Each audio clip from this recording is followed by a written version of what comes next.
Hi, this is Brian Nett with HowRadiologyWorks.com. If you're new here to this channel, please subscribe below and click the bell icon to get notified when we release new content.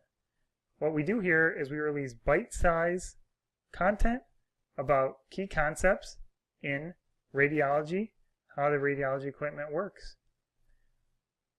What we're going to talk about today is in digital X-ray imaging and in general in digital imaging, the general concepts of sampling and how that relates to making our images and some of the key concepts of parameters on those systems.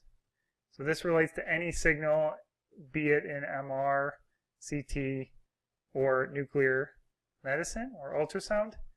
These signals are all digitized before they're displayed. So just in general, some key concepts. If we think about the X-ray case, the X-rays come in general, in an X-ray detector. The X-rays are converted from those high energy X-ray photons. They're converted to light photons.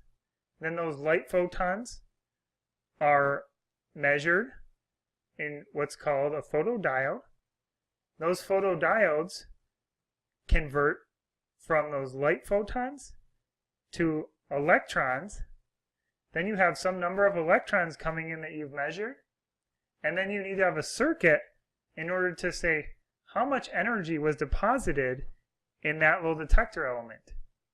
So imagine all of that has happened. We've come in, we're incident on our detector element, and this is the real amount of energy that was detected.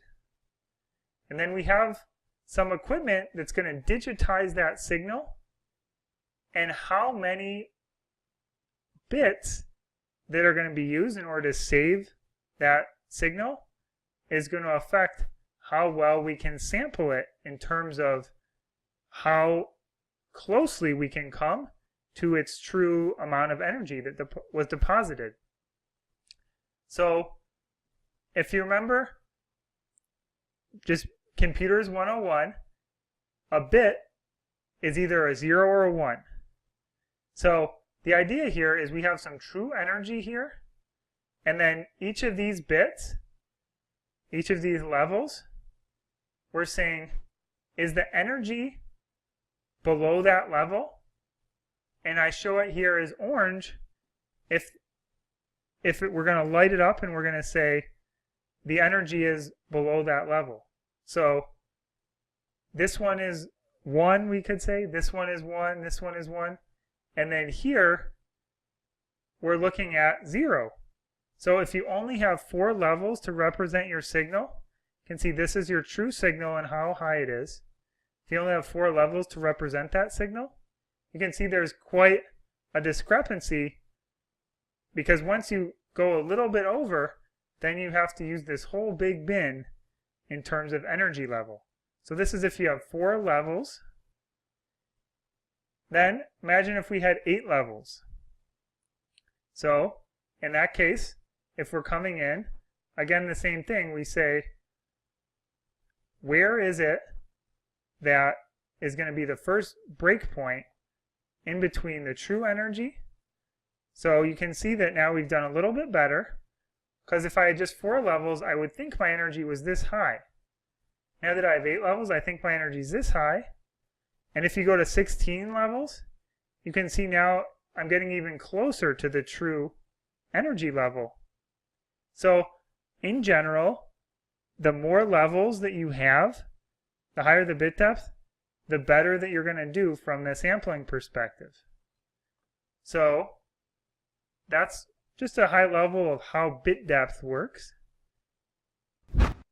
And dynamic range is also related to bit depth. Basically, we think again about that same sampling. If you say, I only have a few samples, so I only had these 4 levels, so maybe I want to make each of those bins smaller now. I want them each to represent a smaller amount of energy. And you can do that, but that's going to lead to what's called a low dynamic range. So if you have fewer levels, you can compensate by reducing the dynamic range. But then the problem is, if you had that photon come in and deposit this much energy, this case here that has a low dynamic range, it'll be what's called saturated. So you can't tell the difference between this photon and a photon which had this much energy, or any photons that have more energy than this level. That's why it's really important.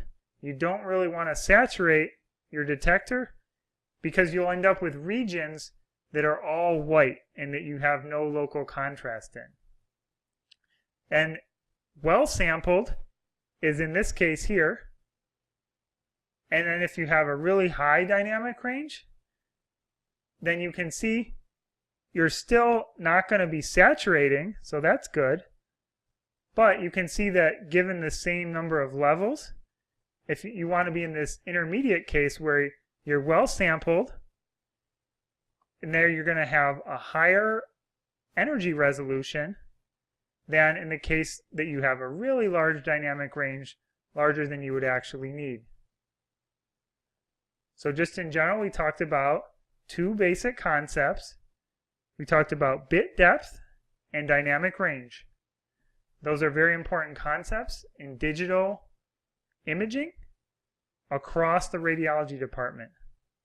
So again, the bit depth will give you more energy levels, and the dynamic range controls the total range of energy that's accepted before the detector will saturate. Comments down below. Let me know what your favorite part about digital X-ray imaging is. If it's just the fact that you don't have to develop film anymore, or specifically, what's your favorite part about this digital X-ray imaging? And also, hop on over to howradiologyworks.com/digital X-ray, and you can see, in that case, we have just a one-page cheat sheet. Just download that. You'll have it at your fingertips. If you have any questions about the content here, you can use that to refer to in the future. Thanks a lot.